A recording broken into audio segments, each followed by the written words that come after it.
महाप्रभु जगन्नाथ जी के महाप्रसाद का एक तिनका भी यदि व्यक्ति रोज पाता है, महाप्रसाद का एक तो सबसे बड़ी बात है, जगन्नाथपुरी में सब कुछ महा है। पूरी दुनिया में प्रसाद है, यहां पे महाप्रसाद। पूरी दुनिया में ठाकुर जी आजान बाहु हैं, यहां पे महाबाहु हैं।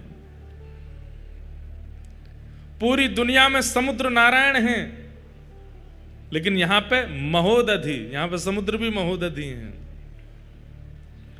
पूरी दुनिया में प्रभु हैं, यहां पे महाप्रभु, यहां सब कुछ महा है। श्री क्षेत्र में जैसे ही व्यक्ति प्रवेश करता है, जगन्नाथ जी के दर्शन की तो बात बहुत आगे है। जहां से श्री नील चक्र दिखाई देना प्रारंभ हो जाता है, नील चक्र दर्शन करते ही जन्म से लेकर अब तक जितने पाप हैं, नील चक्र के दर्शन से तुरंत सब पाप समाप्त हो जाते हैं। ये जगन्नाथपुरी है।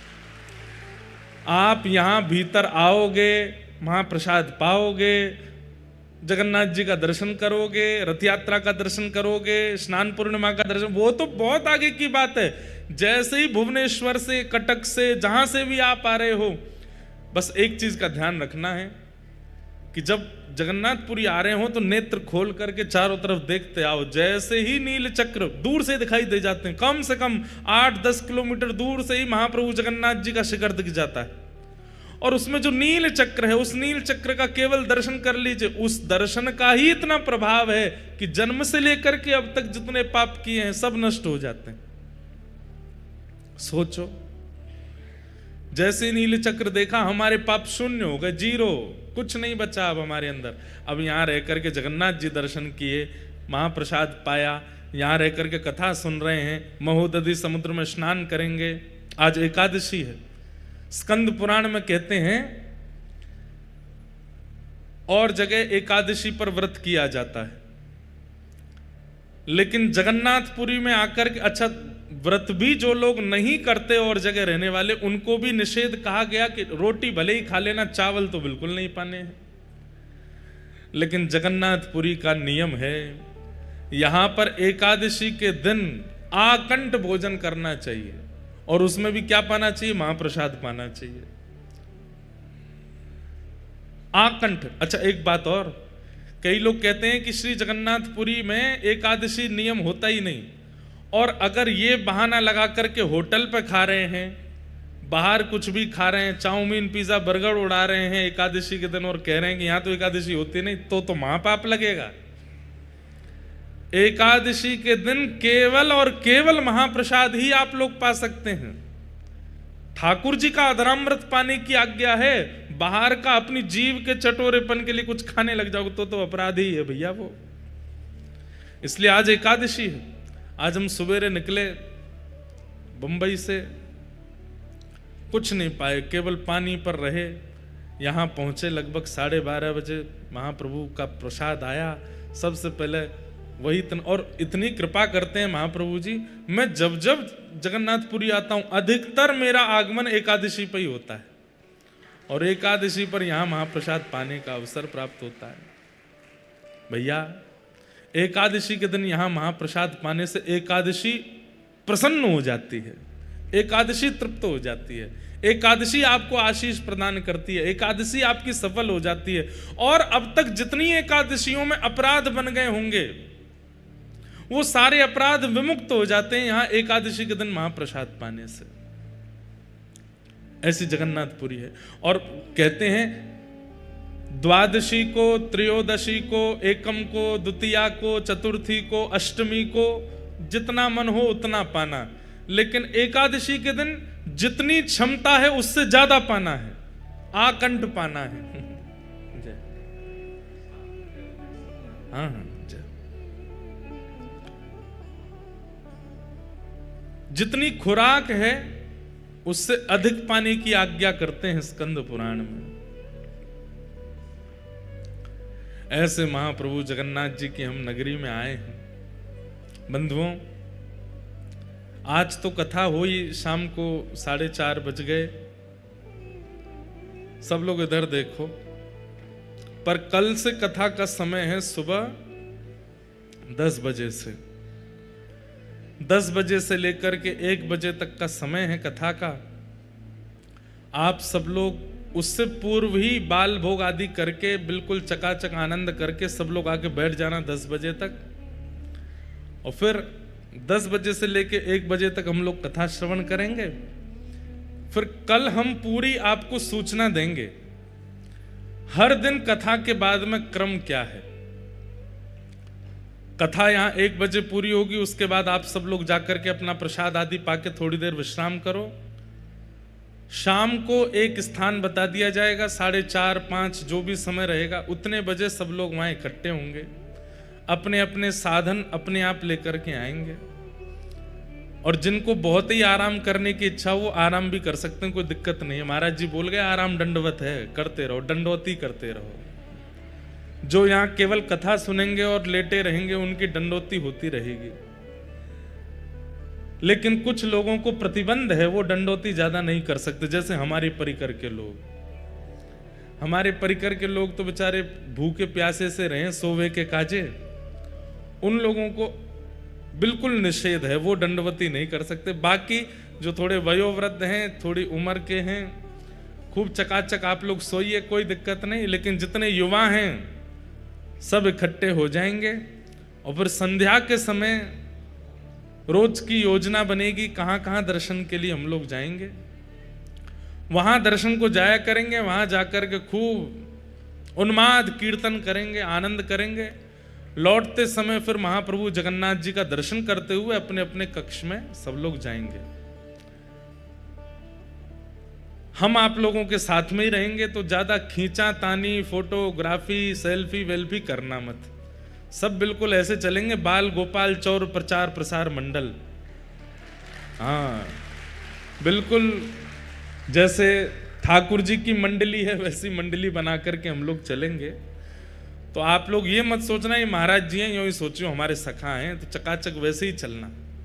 अब वो कुछ 4 लोग घेर के चल रहे हैं, छुओ मत, महाराज जी के पाम मत पकड़ो, कोई खोंचा मार रहो, कोई बगलबंदी खींच रहो, ये सब मत करियो भैया। प्रेम से घूमेंगे, डोलेंगे, आनंद करेंगे। कभी कहीं महाप्रसाद पाएंगे, कभी कहीं पाएंगे, पाएंगे भी नहीं भी पाएंगे, जैसी जगन्नाथ जी की इच्छा होगी वैसा सब क्रिया करेंगे। रोज का ऐसा ही क्रम रहेगा।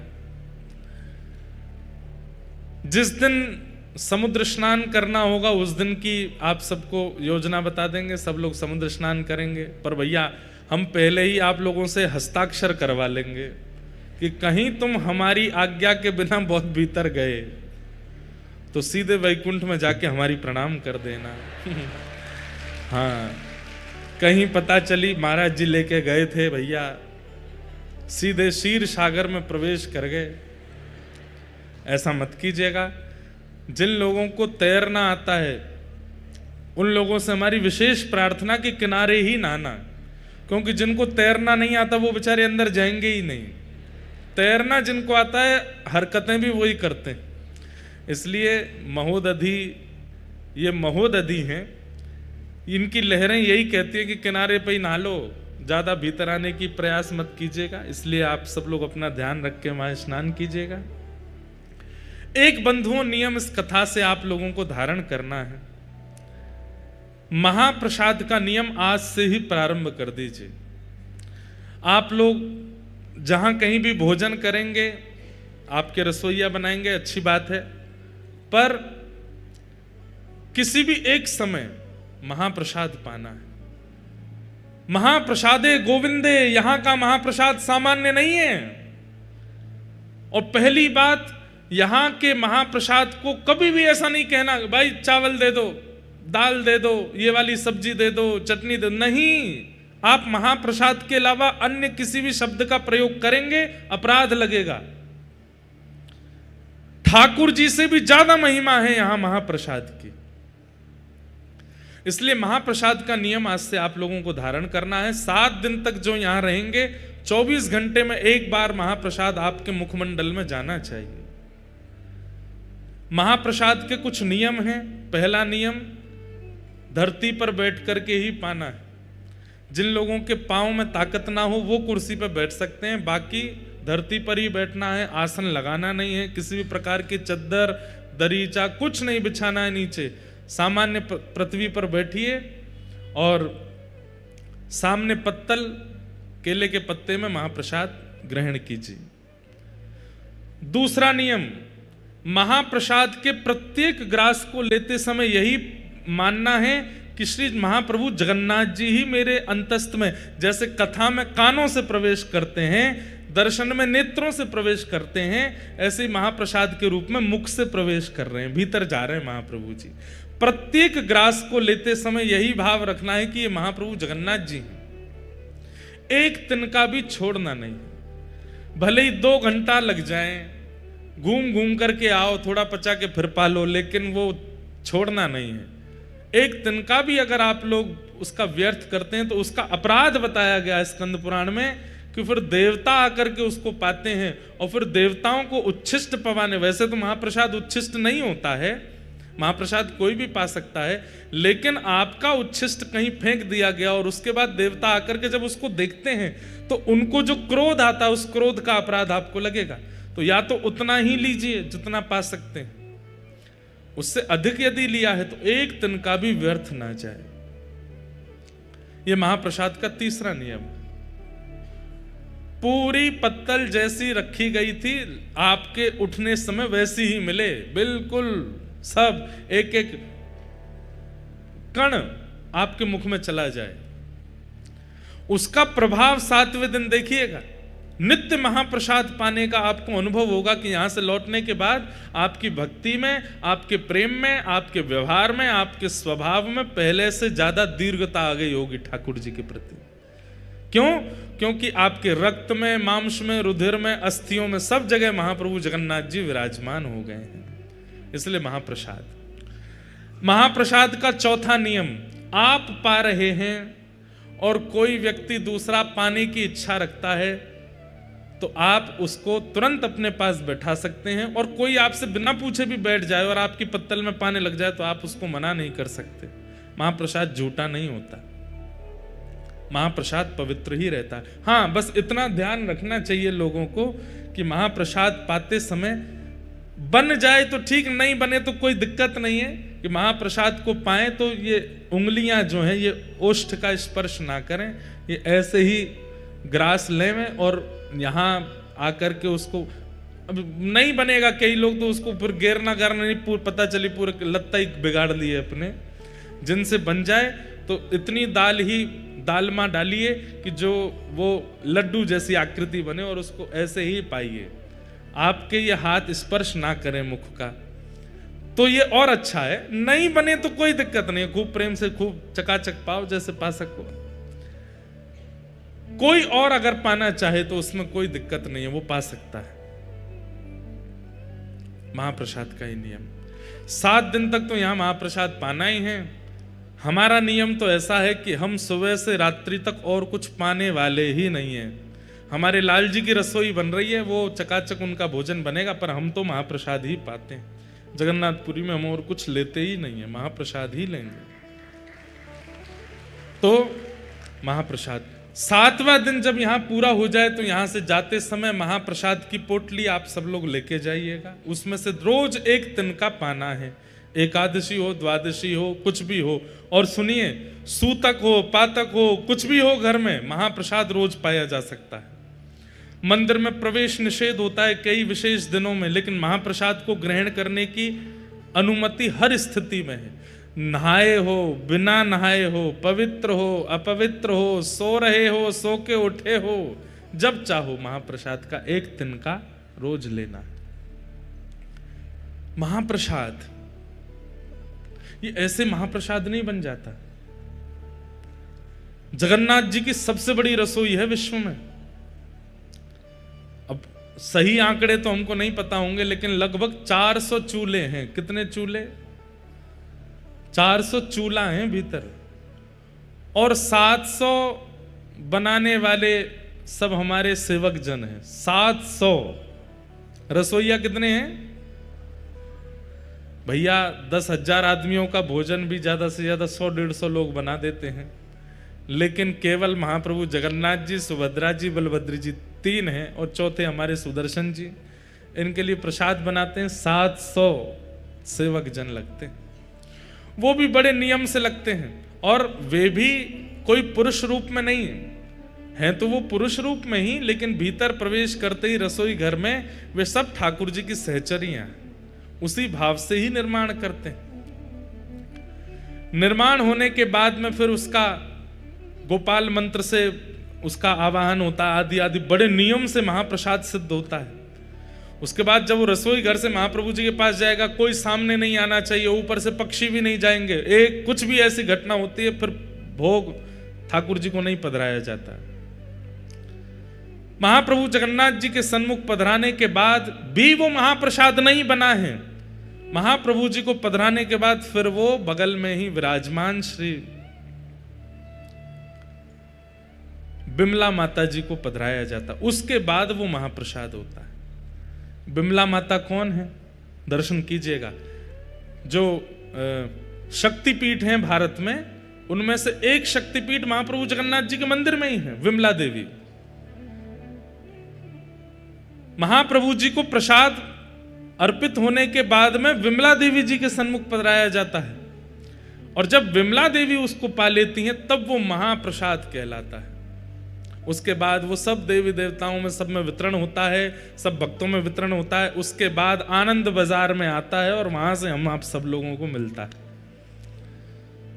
विमला देवी कौन है? पार्वती। आप कहेंगे महाराज जी नारायण और लक्ष्मी जी का तो मेल देखा है, आप कहेंगे कृष्ण किशोरी जी का मेल देखा है, पर ये जगन्नाथ जी का विमला देवी पार्वती जी कैसे विराज रही हैं? तो एक बहुत सुंदर कथा है स्कंद पुराण में। ठाकुर जी का महाप्रसाद सबको नहीं मिलता था जगन्नाथ जी के विराजमान होने से पहले। ध्यान से सुनिएगा, श्री ठाकुर जी का महाप्रसाद सब जगह प्रसाद है, यहां महाप्रसाद है। ये महाप्रसाद या तो जगन्नाथपुरी में है या वैकुंठ में है, और तीसरा कोई स्थान नहीं है महाप्रसाद का। या तो जीवित अवस्था में जगन्नाथपुरी में महाप्रसाद मिल सकता है, या मृत्यु के उपरांत कोई वैकुंठ गया तो वहां मिलेगा, लेकिन वैकुंठ में भी बहुत मुश्किल है। कैसे मुश्किल है सुनो। एक बार नारद जी पहुंचे, और नारद जी रोज दर्शन करते हैं ठाकुर जी का, दर्शन करके आनंदित हो जाते हैं, परिक्रमा लगाते हैं। कभी ठाकुर जी की माला जी मिल जाती है, कभी ठाकुर जी का उपरना मिल जाता है, कभी ठाकुर जी के इत्र प्रसादी मिल जाती है, कभी ठाकुर जी का चंदन प्रसाद मिल जाता है। दर्शन करते करते वर्षों बीत गए तो नारद जी के मन में आया सब प्रसाद मिलते हैं, एक बार ठाकुर जी का अदनामृत महाप्रसाद मिल जाए। तो नारद जी बोले मैं नारद हूं, मेरी बात को कोई रद्द नहीं कर सकता, मैं मांगूंगा तो मुझे देना पड़ेगा। सब लोग इधर देखो, ध्यान से सुनो। तो श्री नारद जी महाराज प्रार्थना करने लगे, जय विजय से प्रार्थना की, निरस्त हो गई। और समीप जाकर के कोई अति सामीप्य वर्तन से पूछी, उन्होंने भी निरस्त कर दी। तब किसी ने संकेत किया, बोले एक को अधिकार है महाप्रसाद देने का। बोले किसका? लक्ष्मी जी का। नारद जी महाराज लक्ष्मी जी के पास गए और कहा कि हे मां आप कृपा करो। बोले क्या कृपा करें? ठाकुर जी का महाप्रसाद चाहिए हमको। लक्ष्मी जी बोली क्या बात कर रहे हो? बोले हाँ, ठाकुर जी जो प्रसाद पाते हैं उसके बाद जो महाप्रसाद तिनका प्रसाद वो हमें चाहिए। लक्ष्मी जी बोली असंभव, वो नहीं प्राप्त हो सकता। बोले क्यों? बोले जब ठाकुर जी प्रसाद पाते हैं तो ठाकुर जी की प्रसाद पाती जैसे ही ठाकुर जी उठ के जाते हैं, वो थाली जो है ना उस पर सबसे पहले अधिकार तो हमारा है, और हमारे बाद ये जितनी सहचरियां वैकुंठ की हैं, जितनी हमारी सेवा में रहती हैं, इन सबके भी साल बटे हुए हैं, इतनी संख्या में हैं कि एक साल में केवल इतनी सखियों को मिलेगा, उसके अगले साल इतनी सखियों का नंबर आएगा, फिर उस अगले साल 100 साल में जाकर के तो सखियां पूरी होती हैं, इनको भी पूरा नहीं बटता। जय विजय आदि तक को प्राप्त नहीं हो पाता, आपको कैसे दे दें? एक एक तिनके के भी 5-5 हिस्से होते हैं और वो बटता है सब में। सोच रहे हैं आप? ठाकुर जी की प्रसादी का एक चावल उसके 5 हिस्से किए जाते हैं, और वो थोड़े थोड़े छोटे छोटे से हिस्से जो हैं तिल के बराबर वो बंटते हैं, वो पा करके आनंदित होते हैं। कैसे देते हैं आपको? बिल्कुल समय ही नहीं है, यहाँ तो अभी लंबी लाइन है, 1-1.5 करोड़ साल बाद आना, तब हो सकता है कि एक तिनका का एक अंश तुमको मिल जाए। नारद जी महाराज बोले मुझ पर कृपा करो, इतना प्रतीक्षा नहीं कर सकता, एक बार महाप्रसाद पाना है। 1 दिन 2 दिन 10 दिन 1 महीना बीत गए तो लक्ष्मी जी बोली एक काम हो सकता है। बोले क्या? अपने जटा जूट खोल लो, लहंगा फरिया पहन लो, गले में सुंदर हार धारण करके, कानों में कुंडल लगा के, आंखन में काजल लगा के गोपी बन के आओ, तो हम तुमको सहचरियों में ले लेंगी अंदर, और फिर सहचरियों में फिर वहां तुम थोड़ा हट पूर्वक छल पूर्वक कैसे भी करके जिस पंक्ति का प्रसाद महाप्रसाद का समय उसमें कैसे भी बैठ जाना, तो तुमको एक तिनका मिल जाएगा। नारद जी बोले इसमें क्या, हमारे ठाकुर जब लाली बनवे में संकोच ना करे तो हम क्या करेंगे? और श्री नारद जी तुरंत महाराज अपनी जटा जूट खोल करके बढ़िया सुंदर शीश पर चुनरी। इसका भाव क्या है? ठाकुर जी की निज सेवा में जाने के लिए चाहे जहां हो गोपी तो बनना पड़ेगा, और गोपी मतलब हृदय से गोपी। नारद जी महाराज सखी बन गए। लक्ष्मी जी चुपचाप उनको रसोई घर में ले गई। बोले ठाकुर जी को नहीं पता चलना चाहिए, क्योंकि इतने सब लोग हैं, सब पर कृपा होती है, तो ठाकुर जी को कोई ये इस प्रकार से कोई प्रवेश करता, ठाकुर जी को बहुत संकोच लगता है कि अभी इतने लोग बैठे हैं, इतने वर्षों की प्रतीक्षा है, और आप जबरदस्ती ये वीवीआईपी बीच में घुसे आए हो। ठाकुर जी को अच्छा नहीं लगता, इसलिए ठाकुर जी को पता नहीं चलना चाहिए, चुपचाप यहाँ सेवा करते रहो। नारद जी बेचारे कभी बर्तन मांजने की सेवा, कभी सामग्री अमनिया करने की सेवा करते हैं। एक दिन ठाकुर जी का महाप्रसाद मिले, और एक दिन पता नहीं कैसे योजना बनी और नारद जी उस पंक्ति में बैठ गए जिस पंक्ति में महाप्रसाद के 5-5 टुकड़े बांटे जा रहे हैं।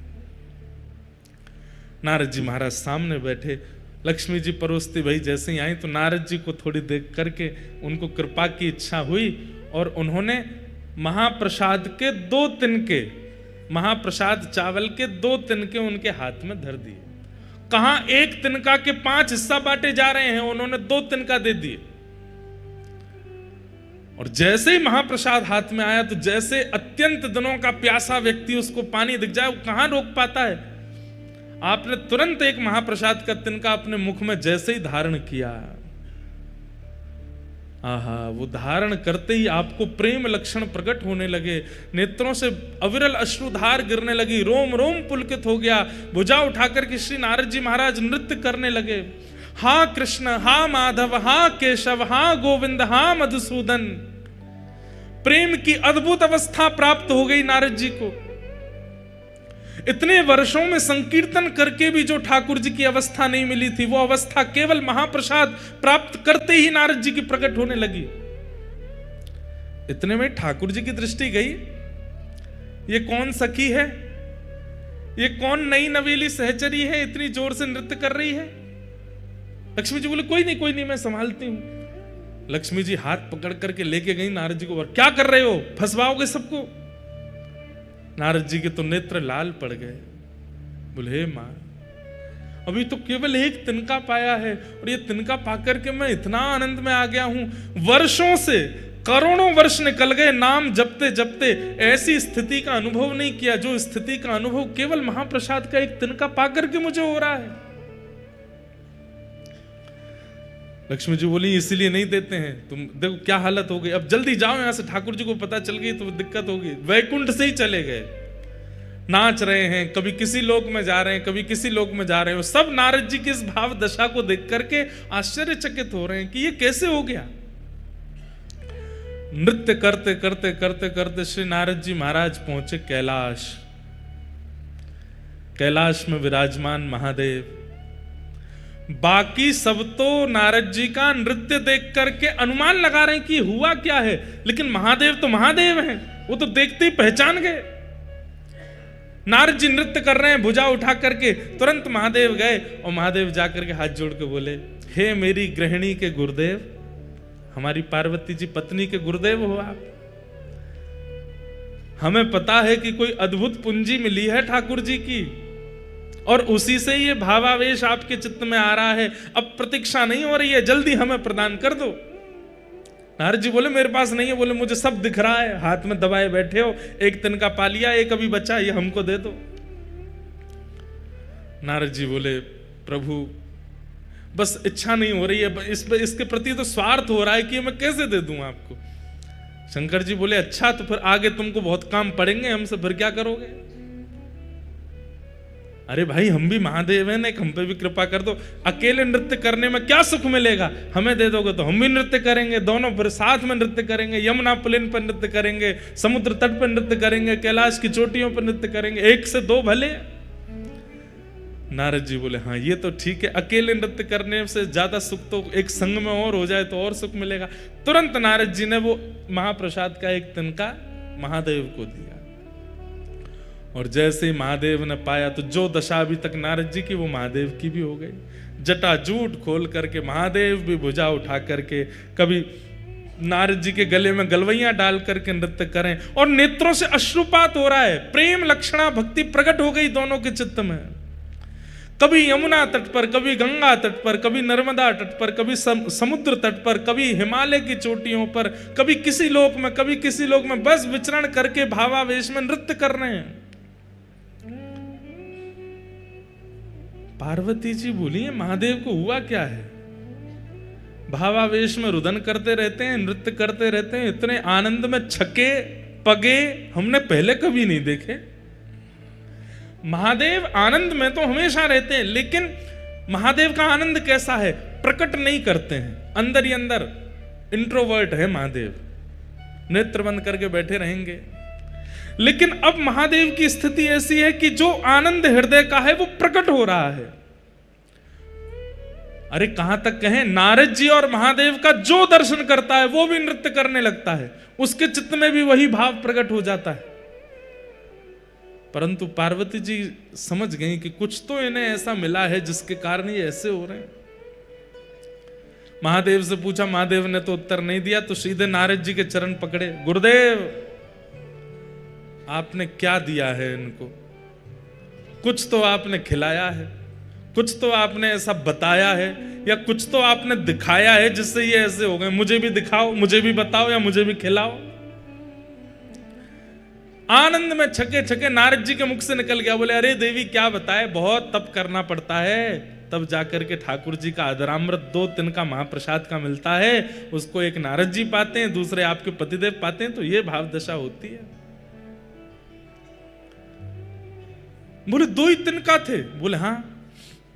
एक आपने पा लिया? बोले जी। और एक? बोले एक इनने पा लिया। तो इन्होंने हमको क्यों नहीं दिया? 1 के 2 तिनका भी तो हो सकते थे, और हमने तो सुना वैकुंठ में 1 के 5 तिनका होते हैं, तब बांटा जाता है। नारद जी बोले अब तो माहौल गर्म हो रहा है, तो धीमे से बोल गए, हमने तो कही थी इनसे 1 के 2 कर दो, हम तो इनको बोल के गए थे, और हमने 1 के 2 नहीं, हमने 1 के 4 कही थी, कार्तिकेय गणेश जी को भी खिला देना। लेकिन इनके मन में स्वार्थ आ गया, अकेले ही पा गए पूरा। और ऐसा कह के नारद जी तो वहां से चलते बने, नाच रहे हैं। महादेव बोझा उठा के पार्वती जी सामने क्रोध में खड़ी हैं। आपको गुरुदेव कह के गए थे कि 2 तिनका कर लो, फिर भी नहीं दिया मुझको, इतना स्वार्थ आपके चित्त में आ गया है। अरे वैसे सब मिल बांट करके रहते हैं, लेकिन ठाकुर जी का अधरामृत मिला, अकेले पा गए, एक बार भी नहीं सोचा कि थोड़ा इनको भी देते हैं। आपके गुरुदेव ने कब कहा कि 2 तिनका? मेरे गुरुदेव पे लांछन नहीं लगाओगे, वो कह के गए थे आपसे, बता के गए मुझको। कहां है तुम्हारे गुरुदेव? पता चली वो तो गए। अब तो यहां पार्वती जी नाराज हो गई, ना पा रही हैं, ना सो रही हैं, ना कुछ कर रही हैं।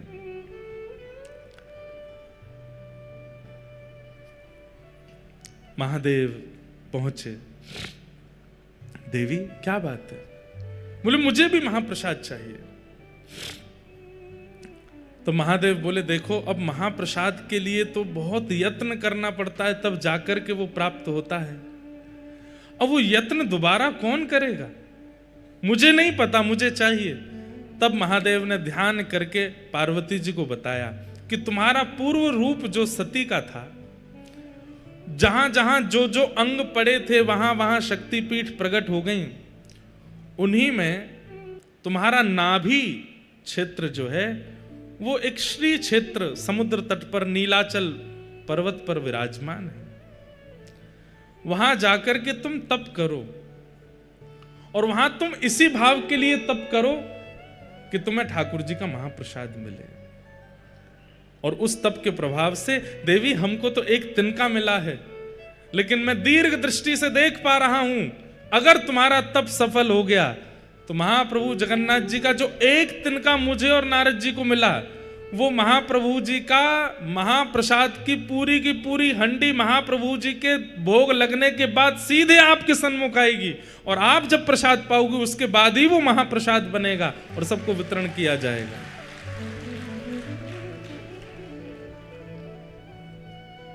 वही पार्वती जी विमला देवी के रूप में आई, आकर के यहां बैठ करके तप किया। किसके लिए तप किया? आपका महाप्रसाद चाहिए। तब महाप्रभु जगन्नाथ जी ने आपको आज्ञा दी, हम जगन्नाथ रूप में यहां विराजेंगे, लक्ष्मी जी ही हमारी रसोई सिद्ध करेंगी। जिस महाप्रसाद को वैकुंठ में प्राप्त करना अति दुर्लभ है, उस महाप्रसाद को मैं अति सहज कर दूंगा इस जगन्नाथ क्षेत्र में। और देवी वो प्रसाद जितनी विधियों से बनेगा उसी विधि से बनता है महाप्रसाद यहां जिस विधि से वैकुंठ में बनता है। मुझे पूरी विधि अभी भी अच्छे से पता नहीं, अंदर सामग्रियां कैसे धोई जाती हैं, कैसे अमनियां की जाती हैं, फिर उनको कैसे किन किन मंत्रों को बोल करके सामग्री डाली जाती हैं, फिर उसके बाद 9 हंडियां रखी जाती हैं। सबसे पहले ऊपर वाली हंडी पक करके तैयार होती है, ऊपर ठाकुर जी के सन्मुख, उसके पीछे भी बहुत विधियां होती हैं, तब जाकर के महाप्रसाद सिद्ध होता है। लेकिन महाप्रसाद तभी कहलाएगा जब वो मेरे बाद आपको भोग लगेगा। विमला देवी के भोग के बाद वो महाप्रसाद आनंद बाजार में आ जाता है और हम सबको प्राप्त होता है। ये महाप्रसाद। इसलिए भैया जगन्नाथ जी का नित्य दर्शन तो आप नहीं कर सकते, कोई राजस्थान से, कोई बंबई से, हम उत्तर प्रदेश से, कहां से आए हैं। और कलयुग में जन्म लेने वाले व्यक्ति को अगर अपना कल्याण चाहिए तो कलयुग के प्रधान देव जगन्नाथ जी का नित्य दर्शन करना पड़ेगा, तभी उसका उद्धार होगा, नहीं तो नहीं होगा। हम कैसे करें? रोज फ्लाइट ले लेके तो आ नहीं सकते। तो इसलिए महाप्रसाद जो है वो जगन्नाथ जी का ही रूप है। यदि उसे हम अपने साथ लेकर के जाते हैं और नित्य महाप्रभु जी का स्मरण करके प्रातः प्रथम अपने मुख में कुछ और धारण करना ही नहीं, सीधे महाप्रसाद ग्रहण करना है, तो नित्य जगन्नाथ जी के दर्शन का जो फल होता है वो हमें नित्य प्राप्त हो जाएगा। इसलिए आज से महाप्रसाद जी का नियम धारण कर लीजिए, प्रत्येक दिन महाप्रसाद पाना है।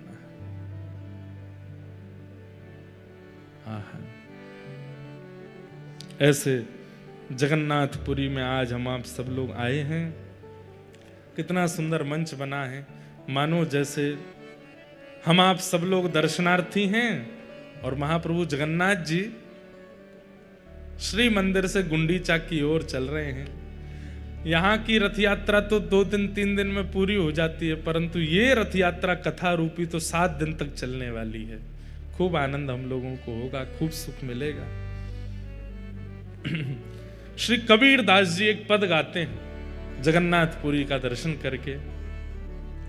ठाकुर भले विराजे हो उड़ीसा जगन्नाथपुरी में, ठाकुर भले विराजे हो उड़ीसा जगन्नाथपुरी, ओ ठाकुर भले विराजे हो उड़ीसा जगन्नाथपुरी में, ठाकुर भले विराजे हो उड़ीसा जगन्नाथपुरी में, ओ ठाकुर भले विराजे हो उड़ीसा जगन्नाथपुरी में, ठाकुर भले विराजे हो उड़ीसा उड़ीसा जगन्नाथपुरी में, उड़ीसा जगन्नाथपुरी में, उड़ीसा जगन्नाथपुरी में, उड़ीसा जगन्नाथपुरी में, उड़ीसा जगन्नाथपुरी जगन्नाथपुरी में, उड़ीसा जगन्नाथपुरी में, उड़ीसा जगन्नाथपुरी में, उड़ीसा जगन्नाथपुरी में। ओ ठाकुर भले विराजे हो उड़ीसा जगन्नाथपुरी में, ठाकुर भले विराजे हो उड़ीसा जगन्नाथपुरी में। ओ ठाकुर भले विराजे हो उड़ीसा जगन्नाथपुरी में, ठाकुर भले विराजे हो उड़ीसा बंधुओं, जगन्नाथपुरी। इस पद में श्री कबीर दास जी व्याज स्तुति कर रहे हैं। व्याज स्तुति मतलब बीच बीच में व्यंग और मार रहे हैं जगन्नाथ जी को। वाह, द्वारिका में तो बड़े ठाट हैं, मथुरा में तो बड़े ठाट हैं, काशी में तो बड़े ठाट हैं, यहाँ कैसे विराज रहे हो। इसलिए बीच बीच में कई शब्द ऐसे हैं उनमें थोड़ी व्यंगात्मक मतलब थोड़ी हंसी कर रहे हैं जगन्नाथ जी की। भाव से गाओ। कब से छोड़ी मथुरा नगरी, कब से छोड़ी काशी, कब से छोड़ी मथुरा नगरी, कब से छोड़ी काशी।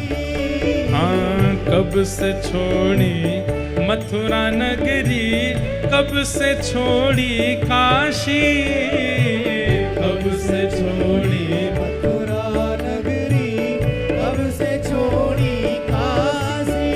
हाँ, झारखंड में आन विराजे, झारखंड में आन विराजे। झारखंड इसलिए कहा क्योंकि यहाँ चारों तरफ जंगली जल, वनी वन, कांटे ही कांटे, झाड़ ही झाड़ थी। झारखंड में आन विराजे, झारखंड में आन विराजे। हो यहाँ वृंदावन के वासी, ठाकुर भले विराजे हो उड़ीसा जगन्नाथपुरी में, ठाकुर भले विराजे हो उड़ीसा जगन्नाथपुरी में। झारखंड में आन विराजे, झारखंड में आन विराजे। यहाँ वृंदावन के वासी, ओ ठाकुर, ओ ठाकुर, हाँ ठाकुर भले विराजे हो उड़ीसा जगन्नाथपुरी में, ठाकुर भले विराजे हो उड़ीसा जगन्नाथपुरी में। देखो यहाँ पे लेटना दंडवत है, इसका मतलब यूं थोड़ी है कि कच करोगे ही नहीं। अरे इतनी संख्या में बैठे हैं, भुजा उठा के करताल बजा के ऊंचे स्तर में गाओ, हे ठाकुर, हाँ ठाकुर, हे ठाकुर भले विराजे हो उड़ीसा जगन्नाथपुरी में, ठाकुर भले विराजे हो उड़ीसा जगन्नाथपुरी। श्री जगन्नाथ महाप्रभु की।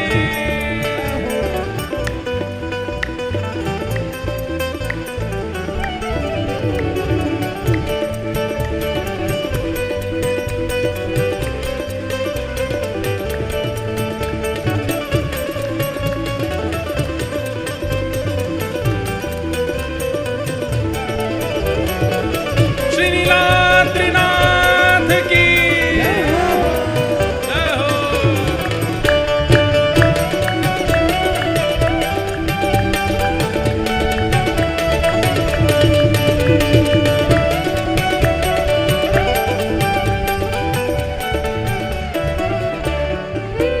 हे सतयुग छोड़ी मथुरा नगरी, द्वापर छोड़ी काशी, सतयुग छोड़ी मथुरा नगरी, द्वापर छोड़ी काशी।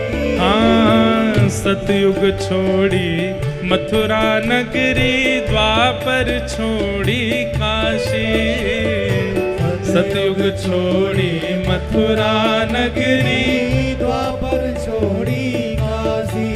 और कलयुग में है आन विराजे, कलयुग में तो आन विराजे। विराजे हाँ कलयुग में तो आन विराजे, कलयुग में तो आन विराजे ओ यहाँ वृंदावन के वासी ओ ठाकुर, ओ ठाकुर, हे ठाकुर भले विराजे हो उड़ीसा जगन्नाथपुरी में।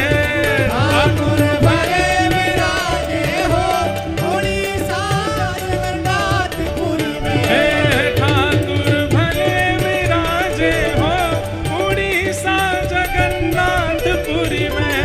ठाकुर भले विराजे हो उड़ीसा जगन्नाथपुरी में। कलयुग में तो आन विराजे, कलयुग में तो, आन विराजे कलयुग में तो आन विराजे, कलयुग में तो आन विराजे ओ जहाँ वृंदावन के वासी ओ ठाकुर, ओ ठाकुर, ओ ठाकुर भले विराजे हो उड़ीसा जगन्नाथपुरी में।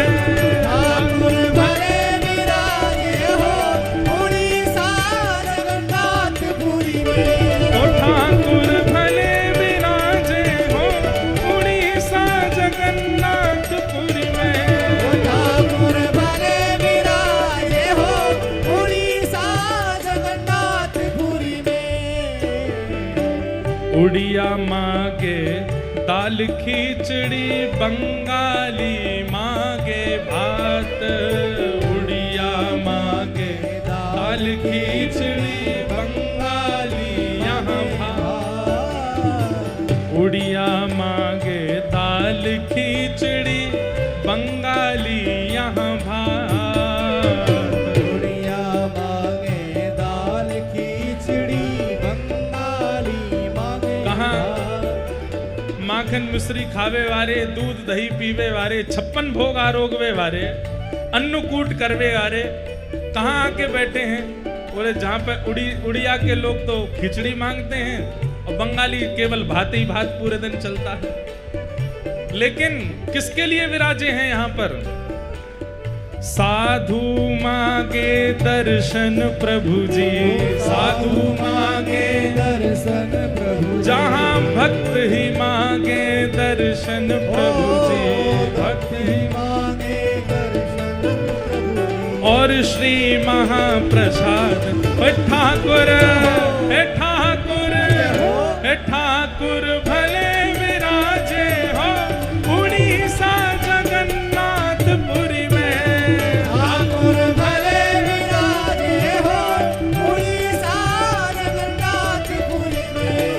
हाँ साधु मांगे दर्शन प्रभु जी, साधु मांगे दर्शन प्रभु जी। हे साधु मांगे दर्शन प्रभु जी, साधु मांगे दर्शन प्रभु जी। और श्री महाप्रसाद है ठाकुर, हे ठाकुर, हे ठाकुर भले विराजे हो उड़ीसा जगन्नाथपुरी में।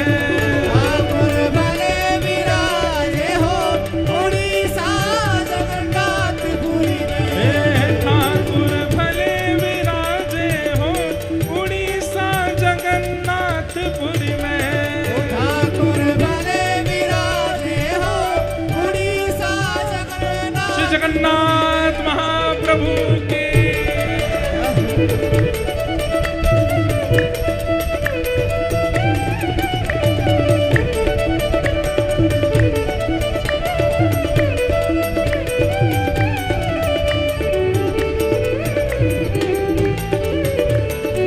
श्री बलभद्र सुभद्रा मैया की जय हो।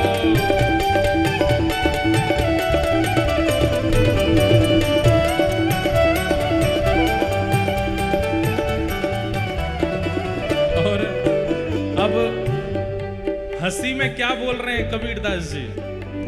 चट्टी चट्टी बनिया लूटे और लूटे फिरंगी, चट्टी चट्टी बनिया लूटे और लूटे फिरंगी। हाँ ये उस समय की बात यहाँ आने वाले लोग अपने घर से कुछ लेके निकलते थे तो यहाँ पे बिल्कुल आके कंगाल ही हो जाते थे, क्यों बीच में सब लुट गया। चट्टी चट्टी बनिया लूटे और लूटे फिरंगी, चट्टी चट्टी बनिया लूटे और लूटे फिरंगी। सिंह द्वार पे पंडा लूटे, सिंह द्वार पे पंडा लूटे, सिंह द्वार पे पंडा लूटे, द्वार पे पंडा वो सब यात्री भय उदासी। ओ ठाकुर हे ठाकुर हे ठाकुर भले विराजे हो उड़ीसा जगन्नाथपुरी में। ठाकुर भले विराजे हो उड़ीसा जगन्नाथपुरी में। हे ठाकुर भले विराजे हो उड़ीसा जगन्नाथपुरी में।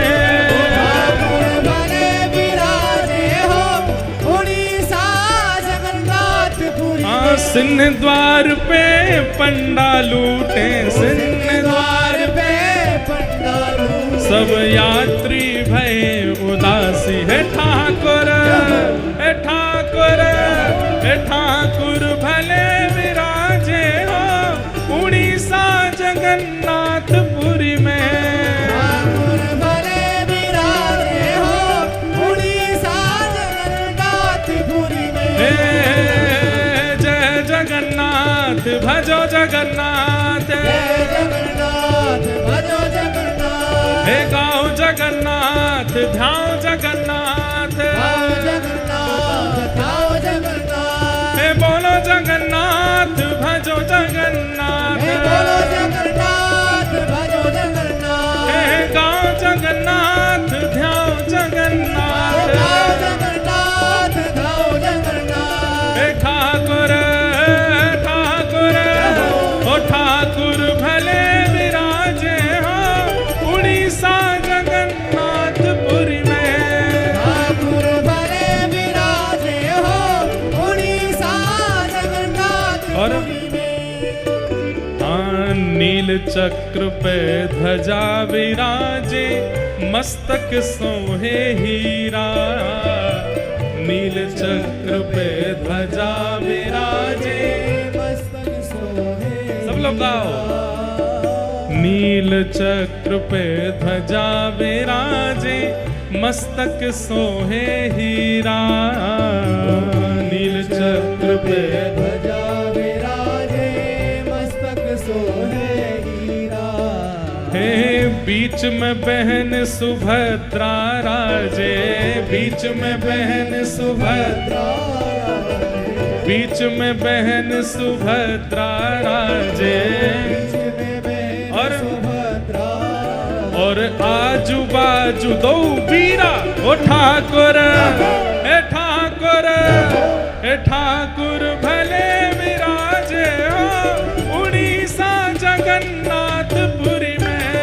ठाकुर भले विराजे हो उड़ीसा जगन्नाथपुरी में। बीच में बहन सुभद्रा राजे, बीच में बहन सुभद्रा, हाँ बीच में बहन सुभद्रा राजे, बीच में बहन सुभद्रा, और आजू बाजू दो वीरा। हे ठाकुर हे ठाकुर हे ठाकुर भले विराजे हो उड़ीसा जगन्नाथपुरी में। ठाकुर भले विराजे हो उड़ीसा जगन्नाथपुरी में। हे ठाकुर भले विराजे हो उड़ीसा जगन्नाथपुरी में। ठाकुर भले विराजे हो भुजा उठा के जगन्नाथ, जय जगन्नाथ जय बलदेव, जय जगन्नाथ जय बलदेव, हे जय सुभद्रा जय लीलाचल धाम, जय सुभद्रा जय लीलाचल धाम, हे जय जगन्नाथ जय बलदेव, जय जगन्नाथ जय बलदेव, हे जय सुभद्रा जय लीलाचल धाम, जय सुभद्रा जय लीलाचल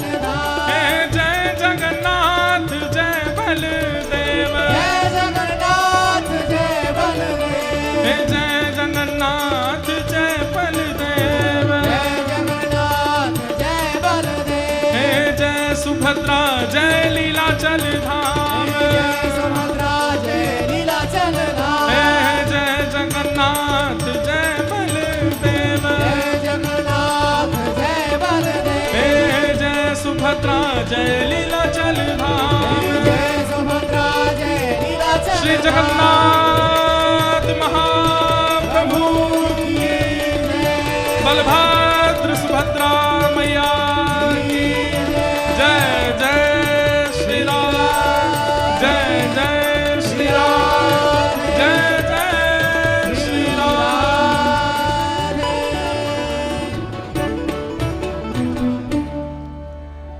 नील चक्र पे ध्वजा विराजे, मस्तक सोहे हीरा। नील चक्र पे ध्वजा विराजे, मस्तक सोहे हीरा। बीच में बहन सुभद्रा राजे, बीच में बहन सुभद्रा राजे। आजू बाजू दो बीरा, हे ठाकुर भले विराज हो उड़ीसा जगन्नाथपुरी में। हे ठाकुर भले विराज हो उड़ीसा जगन्नाथपुरी में। ऐसे महाप्रभु जगन्नाथ जी ने अपनी शरण में बुलाया है।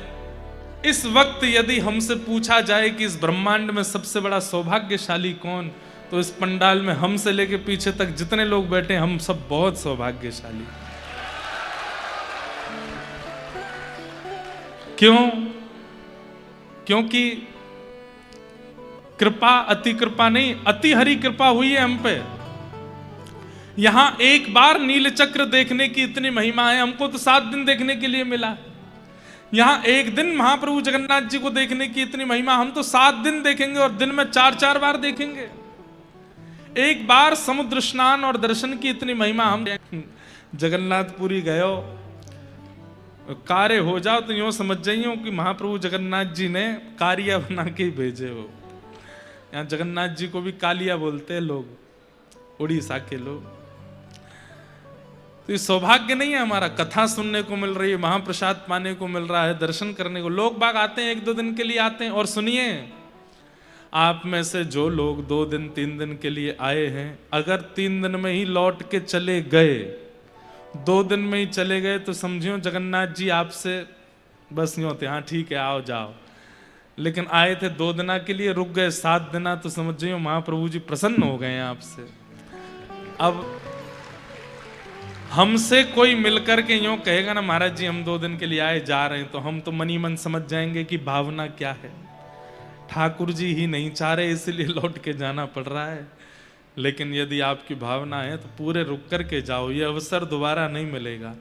हम पूर्ण प्रयास करेंगे महाप्रभु जी के खूब सुंदर सुंदर भाव, भक्त चरित्र आदि कथा में मिलित होकर के सुना में। इसलिए इस कथा का जितना हो सके आप लोग सुंदर रसस्वादन पान कर लीजिएगा। आज प्रथम दिवस है, कथा का विलंब बहुत हुआ। हम बस महात्मा का एक श्लोक बोल करके और आज की कथा को विश्राम देंगे। कल से बंधुओं कथा का समय सुबह 10 बजे से है। आप सब लोगों के लिए 9 बजे से 10 बजे तक के बीच में यहाँ पर उपस्थिति हो जानी चाहिए। 10 साढ़े 10 के बीच में हम आकर के कथा प्रारंभ कर देंगे। 1 बजे तक कथा चलेगी, उसके बाद हम आप सब लोग फिर प्रसाद आदि पाके कल से क्या क्रम रहेंगे शाम के हम बता देंगे। कोई आपको कमरे में उठाने नहीं आएगा, कोई बुलाने नहीं आएगा, बस स्थान और समय बता दिया जाएगा, अपने आप पहुंचिए, आनंद करिए सब। सच्चिदानंद रूपाय विश्वोत्पत्त्यादि हेतवे तापत्रय विनाशाय श्रीकृष्णाय वयं नमः। यं प्रव्रजन्तमनुपेत अपेत कृत्यं द्वैपायनो विरह कातरया जुहाव पुत्रेति तन्मयतया तर्वोऽभिनेदुस्तं सर्वभूतहृदयं मुनिमानतोऽस्मि। सच्चिदानंद रूपाय, भगवान कैसे हैं? सत्य, चैतन्य और आनंद। यहां पर 3 रूप में विराजमान है। बंधु आपको पता है जगन्नाथपुरी के लोग छोटी मोटी जीवन में कोई दुविधा परिस्थिति आती है तो जगन्नाथ जी से बोलते हैं, लेकिन कोई बहुत बड़ी विपत्ति आती है तो फिर इनसे बोलते हैं। ये बड़ देव हैं, जगन्नाथ जी से भी बड़े हैं ये, क्योंकि ये सत्य स्वरूप हैं। यहां के लोग बलराम जी से बड़ी बड़ी जो योजनाएं जगन्नाथपुरी में होती हैं जिनका समाधान नहीं हो पाता, तो यहाँ के समाधानी श्री बलभद्र जी हैं, जगन्नाथ जी नहीं हैं। इनसे नहीं पूछते हैं, इनसे पूछते हैं, और जो बलराम जी कह देंगे, आज्ञा कर देंगे, वो होगा, चाहे जगन्नाथ जी मना करें। क्योंकि करते सबसे पहले श्री बलराम जी का दर्शन करना चाहिए, वो सत्य स्वरूप हैं। उसके बाद श्री सुभद्रा जी का दर्शन करना चाहिए, वो चैतन्य स्वरूप हैं। और फिर इन दोनों के दर्शन के बाद महाप्रभु जगन्नाथ जी का दर्शन करना चाहिए, वो आनंद स्वरूप है। अगर कोई व्यक्ति मंदिर में प्रवेश करता है और श्री बलभद्र जी के दर्शन में ज्यादा रुचि नहीं दिखाता, सुभद्रा जी के दर्शन में रुचि नहीं दिखाता, तो वो जब वो जगन्नाथ जी का दर्शन करता है तो जगन्नाथ जी उसको दर्शन देने में रुचि नहीं करते। इसलिए जगन्नाथ जी को रिझाना है तो पहले बलभद्र जी और सुभद्रा जी के भावपूर्ण दर्शन करो। बलराम जी कौन है? आचार्य चरण है। कौन है? बोलो, आचार्य चरण। इसीलिए श्री बलराम जी महाराज कलिकाल में श्री रामानुजाचार्य जी के रूप में प्रकट हुए। यही शेषावतार लक्ष्मण बन के आए, वही शेषावतार बलभद्र बन करके आए, और वही शेषावतार कलिकाल में आचार्य रामानुज बन करके आए। वो आचार्य हैं, जीवाचार्य हैं। मुझे और आपको भगवत सन्निधि प्रदान करने का दायित्व ही आचार्य के पास है। कहते हैं ना कि बिना आचार्य के भगवत सन्निधि ग्रहण करोगे तो अपराध बनेगा। ठाकुर जी स्वीकार नहीं करेंगे ऐसा नहीं है, पर आचार्य सहित जाओगे तो थोड़े बहुत भी जो विकार चित्त में होंगे वो भी आचार्य नष्ट कर देंगे, ठाकुर जी के परिपूर्ण योग्य बनाते हैं। इसलिए सर्वप्रथम दर्शन श्री बलराम जी का। क्यों? क्योंकि वो सत्य हैं। दूसरा दर्शन श्री सुभद्रा जी का। मैं एक बात कहता हूं कि जब आप दर्शन करने जाओगे तो बलराम जी का दर्शन हो जाएगा, भले ही ना हो, जगन्नाथ जी का दर्शन भी आधा होगा, लेकिन सुभद्रा जी परिपूर्ण दिखती हैं। अच्छा, एक बात और, सुभद्रा जी के हस्त कमलों का दर्शन नहीं होता। जैसे हाथ बलराम जी के, जैसे हाथ श्री जगन्नाथ जी के, सुभद्रा जी के हस्त कमल के दर्शन नहीं होते। क्यों? ये दोनों वो जीवाचार्य हैं और ये जीव कृपा करने वाले ठाकुर जी हैं। तो मानो सुभद्रा जी ने दोनों के हाथ ऐसे पकड़ करके आगे कर रखे हैं, अपने हाथ छुपा रखे हैं, छुपा नहीं रखे, दोनों भैयाओं के हाथ पकड़ रखे हैं। बलभद्र जी कह रहे हैं जो योग्य नहीं है, जो श्रेष्ठ नहीं है, जो नियम से नहीं रहेगा, जो पवित्रता का ध्यान नहीं रखेगा, मैं उस पर कृपा नहीं करूंगा। तो श्री सुभद्रा जी कहते हैं अरे भैया ऐसे नहीं, ये कलिकाल है, यहाँ तो आपको सब पर कृपा करनी पड़ेगी। तो एक हाथ श्री बलभद्र जी का सुभद्रा जी ने पकड़ा। ये नाटक शुरू करने लगे। ठाकुर जी बोले मैं भी सबन पर कृपा नहीं करूंगो, जो ऐसो नहीं होगो, जो नियम से नहीं रहते होगो, जो मेरो नाम जप नहीं करते होगो, जो मेरे वैष्णवन की सेवा पूजा नहीं करोगो, मैं वहाँ पे कृपा नहीं करूंगो। तो दोनों कृपा से जब पीछे हटने लगे तो सुभद्रा जी ने दोनों भैयाओं को पकड़ के दोनों के हाथ आगे किए। बोले नहीं, ये कलिकाल है और इस कलिकाल में आपको जीव के दोष भूल करके उन पर कृपा करनी पड़ेगी। तो सुभद्रा जी के हस्तकमल नहीं है ऐसा नहीं है, दोनों भाइयों के हाथ लेकर के सुभद्रा जी ने आगे किए हैं। ये हस्तकमल वो हस्तकमल दोनों आगे किए हैं कि आपको कृपा करनी पड़ेगी, आपको जीव को उद्धार करना पड़ेगा। इसलिए दोनों भुजाएं आगे करवाई भैया की, इसलिए सुभद्रा जी के हस्तकमल दर्शन नहीं होते। तो ये कौन है? ये चैतन्यता प्रदान करती है। हम आप सबकी बुद्धि जो जड़ हो गई है, मन जो जड़ हो गया है, व्यवहार जो हमारा जड़त्व को प्राप्त हो गया है, उस जड़त्व को चैतन्य प्रदान करती हैं श्री सुभद्रा जी। सत्यता प्रदान करते हैं श्री बलराम जी, चैतन्यता प्रदान करती हैं श्री सुभद्रा जी। और जब जड़ चैतन्य हो जाता है, असत्य सत्य में परिवर्तित हो जाता है, तब महाप्रभु जगन्नाथ जी आनंद प्रदान करते हैं। सच्चिदानंद रूपाय। इसलिए सीधे महाप्रभु जी के दर्शन का विधान नहीं है। पहले बलभद्र जी, फिर सुभद्रा जी और फिर जगन्नाथ जी। और एक बात और, ये चतुर्व्यूह हैं, 3 नहीं है 4 हैं। बलराम जी, सुभद्रा जी, जगन्नाथ जी, और जगन्नाथ जी के ठीक बगल में श्री सुदर्शन जी। दर्शन जरूर कीजिएगा, श्री सुदर्शन जी ऐसे विराज रहे होंगे पास में। वो सुदर्शन जी किस भाव से हैं? वो रक्षात्मक भाव से। भक्त की भक्ति में रक्षा, जीव की संसार में रक्षा। इस संसार व्यवहार में कहीं हम इस संसार माया में चक्र में फंस ना जाएं, इसलिए सुदर्शन जी का दर्शन। तो चौथे हैं श्री सुदर्शन जी महाराज। चारों के दर्शन होते हैं। यही हैं सच्चिदानंद रूपाय, यही सत्य चैतन्य और आनंद हैं। और यही तीनों क्या करते हैं? बोले विश्वोत्पत्त्यादि हेतवे। विश्व की उत्पत्ति करना, पालन करना, संहार करना। अब देखो, अभी ऐसे चले थे, अब ऐसे चलेंगे। कैसे? विश्व की उत्पत्ति ठाकुर जी करते हैं, विश्व का पालन सुभद्रा जी करती हैं। कैसे? सुभद्रा जी मां है ना, मां ही तो विश्व का पालन करती है। यदि मां ना हो तो विश्व का पालन कौन करे? तो इसलिए विश्व की उत्पत्ति महाप्रभु जी करते हैं, विश्व का पालन मां करती है, सुभद्रा जी करते हैं। और विश्व का संहार बलभद्र जी करते हैं, शेषनाग करते हैं। विश्वोत्पत्त्यादि हेतवे और तापत्रय विनाशाय। और ये तो थे एक एक तीनों के गुण, पर ये तीसरे गुण तो तीनों के अंदर समान है। क्या? सामने आने वाले हर दर्शनार्थी के 3 प्रकार के तापों का नाश करते हैं, आदि दैविक, आदि भौतिक, आध्यात्मिक। ताप का मतलब क्या होता है? ताप का मतलब कष्ट, कष्ट निवृत्ति होती है। और एक बात, मैं हर कथा में एक बात कहता हूं कि ठाकुर जी कष्ट दूर नहीं करते, कष्ट से जूझना सिखाते हैं। छोटा बालक धीरे धीरे चलना सीखा है, धीमे धीमे चरण रखता है। अब उसके पैर इतने बड़े नहीं है कि वो सीढ़ी चढ़ सके, उसके पैर इतने बड़े नहीं है कि वो कुछ दहली लांग सके। तो पिता ने क्या सोचा? मैं घर में सीढ़ियां बनवाऊंगा ही नहीं, मैं घर में दहली ही नहीं रखूंगा, तो मेरे बालक को कभी पीड़ा नहीं होगी। ऐसा नहीं हो सकता।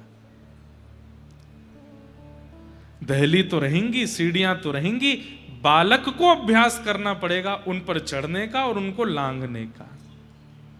ठीक वैसे ही बंधुओं, हम आप सब लोग बालक हैं, और ये संसार में आने वाले जितने भी आपत्ति विपत्ति हैं, ये सब दहलियां हैं, सीढ़ियां हैं।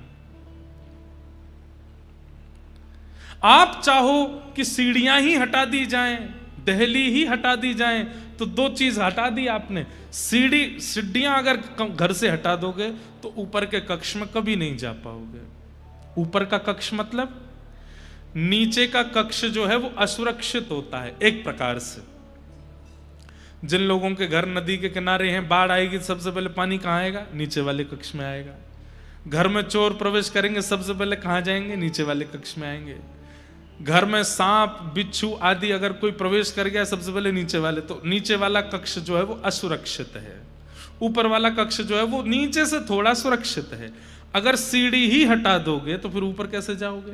इसका मतलब जीवन में कई ऐसे पड़ाव आते हैं, वो पड़ाव आपको नीचे के कक्ष से ऊपर के कक्ष में ले जाने के होते हैं। पर हम क्या करते हैं? हे बजरंगबली, ये जो पड़ाव मेरे जीवन में आया है, ये जो विपत्ति मेरे, इसको दूर करो।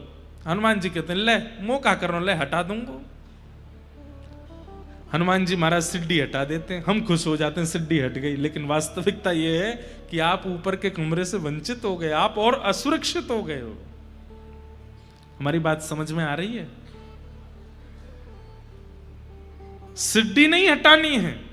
और दूसरी बात दहली, अब तुम्हारे पांव छोटे, तुम दहली लांग ही नहीं पा रहे, तो दहली हटवा दोगे? नहीं। दहली हटवा दोगे तो छोटे छोटे जीवों का, छोटे छोटे हिंसक जीवों का प्रवेश बहुत सहज हो जाएगा जीवन में। ऐसी ये छोटी छोटी दहलियां हैं जीवन में।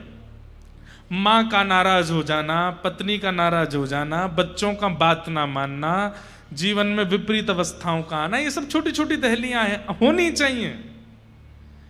ठाकुर जी ना तो दहली हटाते हैं ना सीढ़ी हटाते हैं, सीढ़ी चढ़ना सिखाते हैं और दहली लांघना सिखाते हैं। आपत्ति विपत्तियां जीवन से नहीं जाएंगी, उन आपत्ति विपत्तियों से जूझना ठाकुर जी सिखा देते हैं। मीराबाई के जीवन में जितने संकट हैं उतने संकट एक सामान्य व्यक्ति सह नहीं पाएगा, लेकिन मीराबाई को सहना सिखा दिया। हमारे श्री जगन्नाथपुरी के बंधु महंती, जगन्नाथपुरी के श्री माधव दास जी महाराज, जगन्नाथपुरी के श्री बलराम दास जी महाराज, जगन्नाथपुरी के श्री रघुनाथ दास जी महाराज, कितने भक्त हुए यहां पर। जगन्नाथपुरी के श्री चैतन्य महाप्रभु, क्या संकट खत्म हो गए थे जीवन से? नहीं, संकटों से जूझना सीख गए। ठाकुर जी क्या करते हैं? तापत्रय विनाशाय, तीन तापों से मिलने वाली जो चिंता है उसका विनाश करते हैं ठाकुर जी। ताप तो रहते हैं, कष्ट तो आता है, पर उससे जूझना सीख जाते हो। ऐसे श्री कृष्णाय वयं नमः, ऐसे श्री कृष्ण को हम बारंबार प्रणाम करते हैं। बंधुओं, ये साक्षात कृष्ण हैं। अगर आप श्री मंदिर में जगन्नाथ जी का दर्शन कर रहे हो, बलभद्र जी का, सुभद्रा जी का, तो आप ये मत मानिएगा ये दारू ब्रह्म है, ये मत मानिएगा ये कोई प्रतिमा है, ये कोई पाषाण है। आपके नेत्रों ने साक्षात श्री कृष्ण को देख लिया है। अगर जगन्नाथ जी को देख लिया तो कलिकाल में श्री कृष्ण जगन्नाथ जी ही हैं। एक बात सुनिएगा, बहुत छोटी सी बताऊं। महाप्रभु जगन्नाथ जी साक्षात परमात्मा हैं, इसका प्रमाण क्या है? इसके अनेक प्रमाण बताए गए, लेकिन उसका एक बड़ा अद्भुत प्रमाण बताया गया है। क्या? कि वे जब जब रथ यात्रा के लिए, जब जब स्नान यात्रा के लिए, स्नान पूर्णिमा के लिए अपने श्री मंदिर ब्रह्म वेदी से निकल करके बाहर आएंगे, मंदिर से बाहर आते ही चाहे कैसा भी मौसम हो, एक बूंद तो आकाश से वर्षा की गिरेगी। ये प्रमाण है जगन्नाथ जी का कि वो परमात्मा है। अभी बाहुड़ा यात्रा हो रही थी, जब जगन्नाथ जी की रथ यात्रा, उल्टा रथ जब आता है, तो उस समय मैं दर्शन के लिए गया। जो महाराज जी मंच पर बैठे थे, ये भी थे हमारे अभी भैया, ये भी थे साथ में, हमारे देवी भैया भी थे, और भी सब लोग थे साथ में। एक तो हम यहाँ आकर के यहीं के पंडा पुजारियों जैसी पोशाक पहन लेते हैं, तो सबको लगता है यहीं के पुजारी जी हैं ये। इतने पुजारी हैं यहाँ पे कि पता ही नहीं चलती बाहर का कौन भीतर का कौन। तो हम थोड़े भीतर चले गए। भीतर जा करके, इतने भीतर तो नहीं जा पाए, लेकिन वहाँ सब मठों के सब संत जन खड़े थे, सबके सामने वो दृश्य मैं कैसे बताऊं उसको, तो कोई मैं फिल्म बनवा करके भी नहीं बता पाऊंगा कि वो अनुभव कैसा था। तो गुंडीचा में हम भीतर चले गए, तो वहां सब संतों ने अपने पास खड़ा कर लिया, बोले यहीं खड़े हो जाओ, यहीं से सामने से जगन्नाथ जी निकलेंगे। मैंने कहा ठीक है। तो सबसे पहले श्री बलभद्र जी आए। बलभद्र जी आए तो मेरे सिर में ऐसा लगा कि जैसे मानो किसी ने बर्फ रख दी हो, इतने रोंगटे खड़े हुए, इतने बिल्कुल सामने से बलभद्र जी निकल के गए। उसके बाद फिर सुभद्रा जी आए। सुभद्रा जी को देख करके भी रोम रोम पुलकित हो गया, बिल्कुल सामने से ही जा रहे हैं। आहा, मधुर दर्शन हो रहे थे। प्रतीक्षा हो रही थी कि जगन्नाथ जी आएंगे बस। फिर उसके बाद सुदर्शन जी आए, सुदर्शन जी गए। सुदर्शन जी जाते हैं, फिर तीनों रथों का परिक्रमा करके फिर विराजते हैं, पूरा सुरक्षा करके। सबसे पहले शायद सुदर्शन जी जाते हैं, तीनों रथों की परिक्रमा करके बैठते हैं ताकि रक्षा हो जाए, सब चारों तरफ घूम जाते हैं। अब तीसरे आने वाले हैं श्री जगन्नाथ जी। आहा, आंखों की पलकें भी यूं गिरती हैं तो यूं मन करे कि यहाँ कोई टेप वेप लगा लें, ये गिरे नहीं। वो जैसे ही बाहर निकलें तो वो दर्शन हो। मतलब ये कैमरा भी दूर है, ये जो पत्तियां हैं इतनी दूर ही खड़े हैं द्वार से, और ऐसे जगन्नाथ जी निकलने वाले। तभी बगल में एक महाराज जी खड़े थे, उनसे बोले, आपको पता है महाप्रभु जगन्नाथ जी साक्षात परमात्मा हैं? ये प्रश्न किया गया, ये परमात्मा है, इसका प्रमाण क्या है? तो उसके कई प्रमाण बताए गए, उनमें से एक प्रमाण क्या है? ये जब भी श्री मंदिर से बाहर निकलेंगे और सूर्य की प्रथम किरण में आएंगे तो चाहे एक बूंद गिरे आकाश से गिरेगी, ये इस बात का प्रमाण है कि ये परमात्मा। मैंने कहा महाराज जी वो घंटे बज रहे थे जोर जोर से, बस अब तो हल्ला शुरू हो गया, महाप्रभु जी आने वाले हैं। आकाश में मैं देखूं दूर दूर तक कोई बादल नहीं, मुझे तो घबराहट सी आने लगी। मैंने कि लाला ने लाज बचाइयो अपनी, बादल तो दूर दूर तक दिखना रहे, बरसे को कहां थे। हमारे होली में एक रसिया गाया जाता है, ब्रज की तो है लाज मुकुटवारे, ब्रज की तो है। सब नंदगाम के सखा लाला को बरसानो भेज रहे हैं होरी खेलवे के काजे, तो ठाकुर जी का मुकुट पूजन करते हैं और मुकुट पूजन करके कहें लाला नाक बचाए के आइयो हमारी, पतो चरी कहीं बरसानी की सबरी गोपीन ते मार खाया आयो, ने हमारो मुकुट ने ध्वजा ऊपर करके आइयो। तो सब ठाकुर जी का तिलक करते हैं, कोई ठाकुर जी के यहाँ पे राखी बांधे, कोई ठाकुर जी को कुछ पहनावे आदि। तब ये रसिया गाते हैं, ब्रज की तो है लाज मुकुटवारे, ब्रज की तो है चंदा सूरज तेरो ध्यान धरत है, चंदा सूरज तेरो ध्यान धरत, अरे ध्यान धरे नव लख तारे, ध्यान धरे नव लख तारे, ब्रज की तो है। अरे लाला ये चंद्रमा सूरज तेरो ध्यान करें, सबरे तारे तेरी उपासना करें, केवल ब्रज को ध्यान मत करियो, चंद्रमा सूरज तारे इन सबन की भी लाज रख के आइयो, कहीं बरसाने की गोपीन पिट मत आइयो लाला, ऐसा कहते हैं। तो उस दिन मैं भी यही रसिया गा रहा था, मैंने कि ऊपर तो कोई बादल है नहीं और ये महाराज जी वो कह रहे कि ठाकुर जी बाहर आएंगे तो बूंद गिरेगी, चाहे एक बूंद गिरे, चाहे नेक बरखा, मंदम मंदम जलधरा। ठाकुर जी के प्राकट्य में लिखा है श्रीमद् भागवत में, जैसे ही देव की मैया के गर्भ से ठाकुर जी प्रकट भये, मंदम मंदम मंदम जलधारा गिरने लगी आकाश से। मन में बार बार उत्साह भी हो, डर भी लगे, जैसे कोई अपनो व्यक्ति किसी प्रतियोगिता में भाग ले तो डर लगता है ना कि हार तो नहीं जाएगा, ऐसी लगे। मैंने कि बलभद्र जी गए, सुभद्रा जी गई, सुदर्शन जी गए, लाला अब तेरी बारी है, नेक बरसा तो कर दी हो तो बात सत्य हो जाएगी। और महाराज ऐसे आते हैं महाप्रभु जगन्नाथ, वो क्या बोलते हैं उसको, तितला, क्या कौन सा मुकुट पहनते हैं सिर पे, हैं? तालिया, ताहिया, हाँ वो ताहिया, ये धारण करके महाराज जैसे ही निकल के बाहर आए हैं, यहाँ पुजारी लगे हैं, यहाँ पंडा लगे हैं, दैतापति सब ठाकुर जी को खींचते हुए बाहर ला रहे हैं। और जैसे ही गुंडीचा मंदिर के मुख्य द्वार से महाप्रभु जी जैसे ही बाहर आए, प्रथम दर्शन हुआ, कहां से बादल आए और तुरंत वर्षा वहां गिरने लगी, पूरा फर्श और पूरा मंदिर गीला हो गया। मैं तो बता रहा हूं आपको, उस समय जैसे ही वर्षा हुई नेत्र आंसू से भर गए, और जैसे मानो महाप्रभु जी कह रहे हो, बोले ब्रज की मैंने लाज रख ली लाला, तो चिंता मत करे, आती वर्षा कराए के सिद्ध कर दियो कि मैं ही परमात्मा हूं, मैं ही श्री कृष्ण हूं, मैं ही परमेश्वर हूं।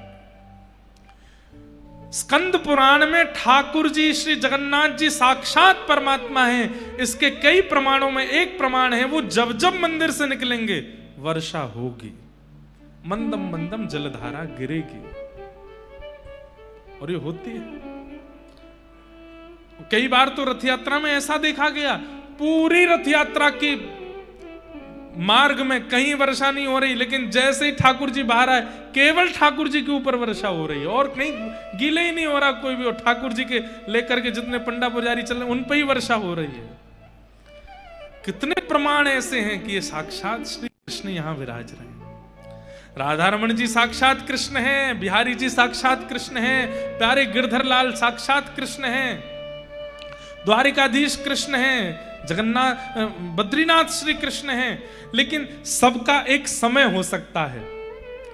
कहीं श्री कृष्ण मंगलामयी होते होंगे, कहीं श्री कृष्ण राजभोग में होते होंगे, कहीं श्री कृष्ण शयन में होते होंगे, लेकिन 24 घंटा मंदिर के द्वार खुले हैं तो श्री कृष्ण जगन्नाथपुरी में विराजमान, महाप्रभु जगन्नाथ के रूप में।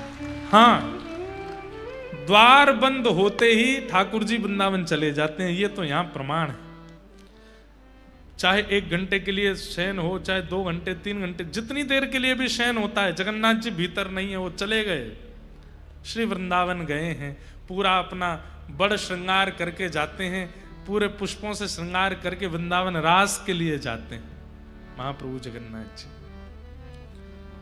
ऐसे श्री कृष्णाय वयम नमः, ऐसे श्री कृष्ण को हम बारंबार प्रणाम करते हैं। महाप्रभु जगन्नाथ जी के चरणों में हम आप सब लोग बैठे हैं। आज प्रथम दिन के इस पावन सत्र को हम यहीं विराम देते हैं। और महात्म से अब यहाँ तो भैया देखो हम स्वच्छंद हैं, खुली छूट है, हमको कैसी कथा करो, जगन्नाथ जी के रस सुनाओ, भागवत सुनाओ, जो भक्त चरित्र सुनाओ, तो इसलिए खूब आनंद से हम लोग कथा श्रवण करेंगे। और नित्य आप लोग पधारिए, हमारे आने से पहले ही आकर के अपना अपना स्थान ग्रहण कर लीजिए। सुबह के सत्र में कथा करेंगे और दोपहर संध्या के सत्र में यहाँ पर विराजमान जो ठाकुर जी के सुंदर सुंदर स्थान हैं उनका दर्शन करेंगे, महाप्रसाद पाएंगे, आनंद करेंगे।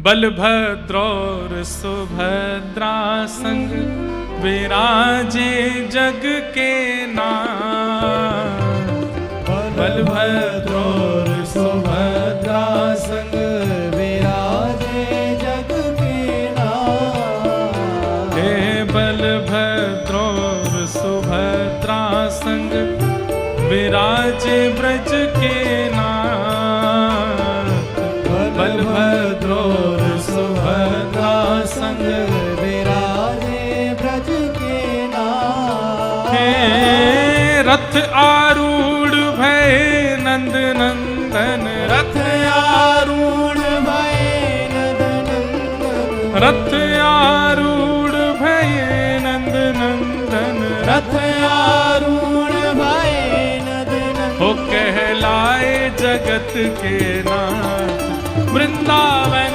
प्यारो वृंदावन, वृंदावन प्यारो वृंदावन। हे श्री वृंदावन मेरो वृंदावन, श्री वृंदावन मेरो वृंदावन। रथ आरूढ़ भय नंद नंदन, रथ आरूढ़ भय नंद नंदन। हो कहलाए जगत के नाथ, वृंदावन मेरो वृंदावन, वृंदावन मेरो वृंदावन। हे श्री वृंदावन प्यारो वृंदावन, श्री वृंदावन प्यारो वृंदावन।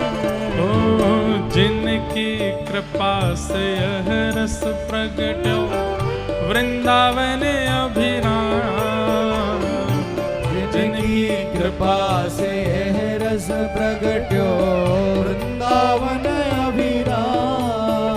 श्री जगन्नाथ जी को अति दुलारो, श्री जगन्नाथ जी को अति दुलारो। यह आनंद करवावे वारो, यह आनंद करवावे वारो। प्यारे गिरधर लाल जी यहाँ विराज रहे हैं और कल से प्यारे लाल जी के दर्शन आप सब लोगों को प्राप्त होंगे। सुबह करीब 8:45 बजे, 8:30 8:45 बजे प्यारे गिरधर लाल जी का श्रृंगार आरती दर्शन होगा।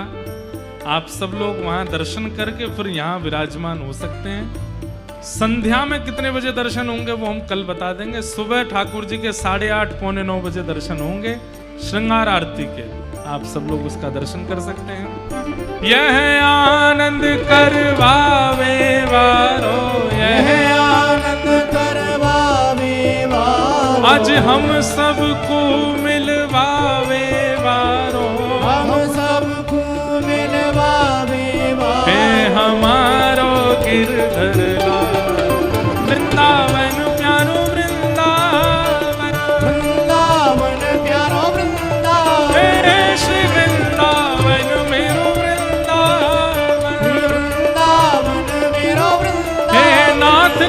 नाथ भजो नाथ जगन्नाथ, नाथ नाथ नाथ भजो नाथ जगन्नाथ, हे नाथ नाथ नाथ भजो नाथ जगन्नाथ, नाथ नाथ नाथ भजो नाथ जगन्नाथ, हे नाथ नाथ नाथ भजो नाथ जगन्नाथ, नाथ नाथ नाथ भजो नाथ जगन्नाथ, ओ नाथ नाथ नाथ भजो नाथ जगन्नाथ।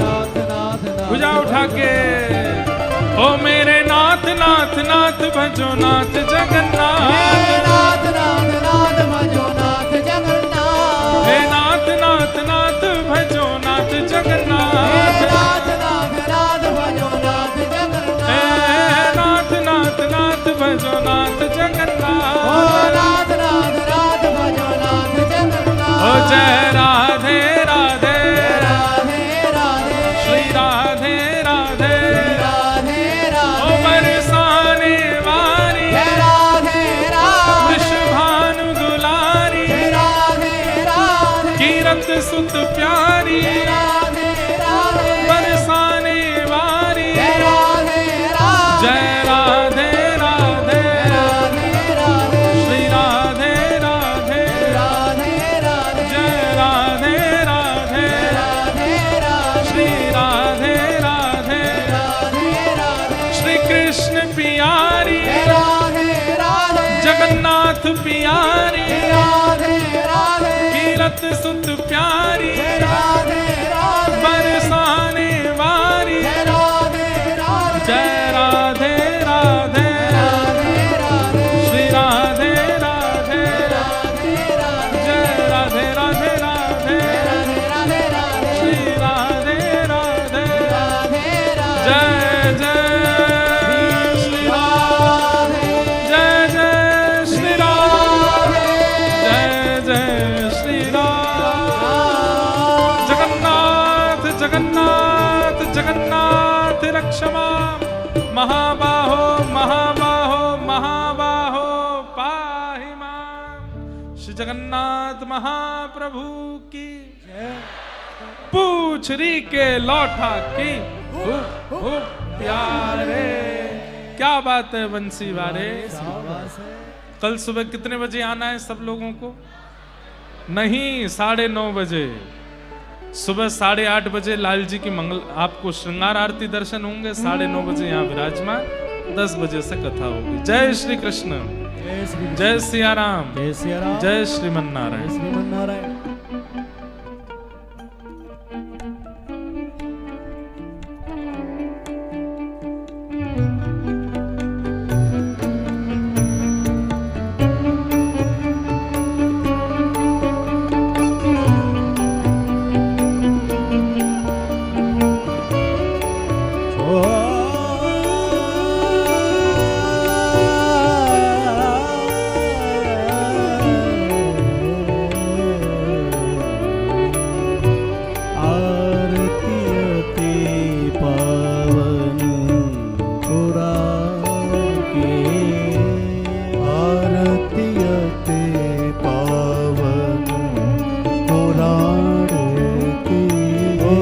धर्म भक्ति विज्ञान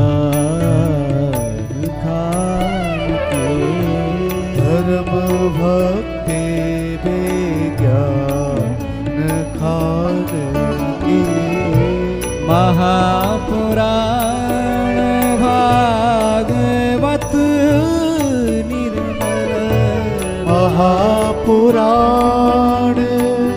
भागवत निर्मल, सुख मुख विगले तनेगा कल्प फल परमानंद सुधारस में लीलारती रस रस निधान के, आरतीयते पावन पुराण के, विषय विलास विमोह विनाशिनी, विषय विलास विमोह विनाशिनी, विमल विराग विवेक विकासिनी भगवत तत्व रहस्य प्रकाशिनी परम ज्योत परमात्म ज्ञान की आरती अति पावन पुराण की परमहंस मुनि मन उल्लासनी परमहंस